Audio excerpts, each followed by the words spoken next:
Pentagon officials here in Washington already know who won that $35 billion tanker contract, but it looks like that announcement will remain secret until the very end. A huge disappointment for the Mobile aerospace community, the port city, and for EADS North America. The Mobile Bay Bears looking to get back on the winning track tonight. This is not just tar balls that have washed ashore. This is heavy, thick oil as far as the eye can see. But we are starting to see that storm surge come in here in Biloxi. They express disappointment and concern over the Air Force's decision. An industry insider tells me that debriefing will take place Monday. We're only about 2 miles from Dauphin Island, and from what we can see, it looks all right now. There's no sheen, there's no oil. The Coast Guard has been out farther than that, but they say they haven't spotted anything either. What about this word of a sales tax increase? I don't have that word. That's your word. Did you propose that? I haven't proposed anything. I just said we had met with the Finance Committee. Good evening. I'm Kimberly Curth. Thanks for joining us. Mardi Gras season officially began today for the Gulf Coast. Reporting live from the Pentagon, Kimberly Curth, News 5. Well, we had an exclusive one-on-one interview with EADS North America today. Well, Devin, this is what we know right now. Mobile police say a suspect walked into this bank you see behind me here around 11 a.m. this morning and fired 2 shots into the ceiling, demanded cash, and took off. Let's see if we can try to get a wind gauge here. We wanted to put Goodson's idea to the test, so here we go. We got our water, we got our oil, and we've got our hay. Let's see what happens. We poured in the oil, gave it a good stir, then in goes the hay. It looks like the hay worked. It got most of the oil out of the water. There is still a little bit of sheen left. From WKRG News 5, the Gulf Coast news leader in high definition. The news starts now. First on 5, Mardi Gras is off to a good start on the Gulf Coast, and businesses hit hard by the oil spill couldn't be happier about that. Good evening, I'm Kimberly Curth. Thanks for joining us. Mardi Gras season officially began today for the Gulf Coast with one of the most anticipated parades of the year. The Croix de la Dauphine rolled through Dauphin Island today. Hundreds of people braved chilly temperatures to watch the festivities and get their hands on some beads and moon pies. Some enjoyed tailgating, while others just wanted to sit back and watch. And this is the parade that's traditionally considered the kickoff to Mobile's Mardi Gras season. If you missed it today, don't worry. There will be another parade on Dauphin Island next Saturday, too. It's rare to see so many people on Dauphin Island these days. With a slow summer due to the Gulf oil spill, many local business owners were happy to see the change of pace today. News 5's Chad Petrie has that story. And there's still plenty of Mardi Gras fun ahead. Next weekend, the Island Mystics will hit the streets of Dauphin Island. That's Saturday at 1. The following weekend, there will be plenty more in Mobile. And on the weekend of the 18th, you can check out the Conde Cavaliers. And don't forget, for Mardi Gras coverage you can count on, just head on over to our website, WKRG.com, for a list of parades and all of the Fat Tuesday parties. A cold day for a parade, but a warm-up could be right around the corner. For more on that, let's check in with meteorologist Jonathan Owens in our First Alert Weather Center.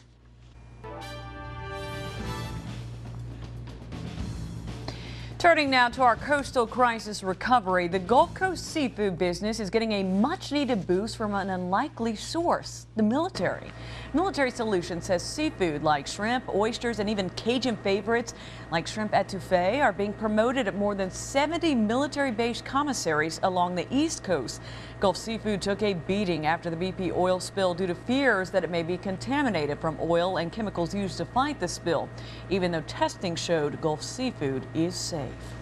The oyster industry was hit especially hard following the oil spill. Millions in profits were lost and hundreds are still out of work. That was the main issue at this year's Oyster Industry Convention in New Orleans. As you might imagine, there was a packed crowd at this year's convention. There was also a feeling of urgency to get back to work. Many of the oystermen and local officials will go to Washington next week to talk to leaders of Gulf states about rehabilitating the Gulf Coast. We have a damaged brand right now, and that is another issue. They will also discuss revamping the image of Gulf Coast seafood with an emphasis on the oyster industry. And some oystermen turned BP cleanup workers have found themselves in the unemployment line once again here locally. BP laid off cleanup workers Friday while more tar balls washed up on Baldwin County beaches. Workers arrived Friday morning and were told their services were no longer needed. Meanwhile, tar balls the size of golf balls washed up on parts of West Beach and Gulf Shores. Eric Weiss was among the first cleanup crews to hit some Gulf beaches. He and some of his co-workers replaced out-of-state workers. Now he says out-of-state workers still have a job and he doesn't. I don't think anybody. BP says the reduction in force is part of their commitment to have the beaches clean in time for spring break. The company says they will begin reducing visible manpower and equipment across Alabama's coast as they find appropriate. Meanwhile, Florida Panhandle officials say BP workers are still needed on their beaches. Officials from 7 Northwest Florida counties met to talk about the response to the oil spill. They say beach renourishment is the key to their recovery. Escambia County Commissioner Grover Robinson says BP needs to pay for new sand for its beaches. Northwest Florida lost millions because tourists were afraid to visit, fearing the beaches were stained with oil. And if you watched today's Homeowner with Danny Lipford on News 5, you might have noticed something familiar. Lipford has spent months renovating the Cuppersmith home near Spring Hill College. The home had not been updated since the early 1900s. For the next 13 weeks, Lipford is featuring the renovation on his show so that viewers can get great ideas on how to improve their own home. The home will be finished in a month.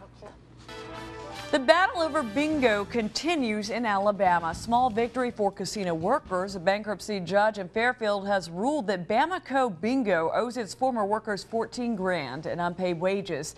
The ex-employee said they weren't paid in the weeks before the electronic bingo hall shut down.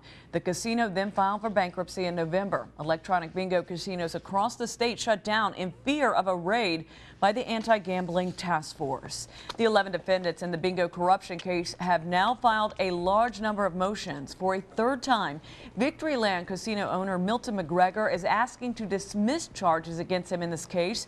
McGregor and 10 others, including 4 lawmakers and lobbyists, are accused of offering and accepting bribes in order to pass an electronic bingo bill. Another round of cuts are on the agenda for state colleges in Alabama, and that could mean higher tuition rates again this year. The chancellor of Alabama's university system says they need to look for ways to trim the fat by at least 10%. This would make up the money lost after federal stimulus money runs out this fall. The colleges also are bracing for an additional 2% across the board cut. The chancellor says the universities are making up the loss due to growing enrollment and rising tuition rates, although they have not discussed if that will be the case this year. Well, we had an exclusive one-on-one interview with EADS North America today about the Pentagon's announcement and whether or not they will protest the Air Force's decision. EADS North America is still trying to figure out what went wrong. Our initial reaction was certainly disappointment for ourselves, but also for Mobile. I mean, we have a strong partnership with Mobile and feel that very personally. We sat down with the company's spokesman for an exclusive one-on-one interview just one day after the Pentagon announced Boeing beat EADS in their bid to build refueling tankers for the Air Force. I think what we can tell you is Boeing was a clear winner. We were the only local crew at the Pentagon when that announcement was made. EADS was very confident that they had the better plane at the better price. Do you anticipate that they will protest? And if they do, what would that mean for the production timeline? As I indicated, the unsuccessful offerer has the opportunity to pursue a protest if they think they have the grounds. We think we've put together a process that was fair, open, and transparent, and that does not provide grounds for a protest. Will EADS protest this decision? It's too premature to say. I mean, right now, first of all, we have to understand, how did the process unwind? Do we have any questions or concerns? And frankly, can we, we'd like to understand more completely, how the decision was arrived at. While EADS won't say whether or not they will protest until after that debriefing, they do tell us they want to know why Boeing was the clear winner. And my sources tell me that Pentagon debriefing will happen Monday. EADS will then have 10 days to decide whether or not they will protest the Air Force's decision to the Government Accountability Office.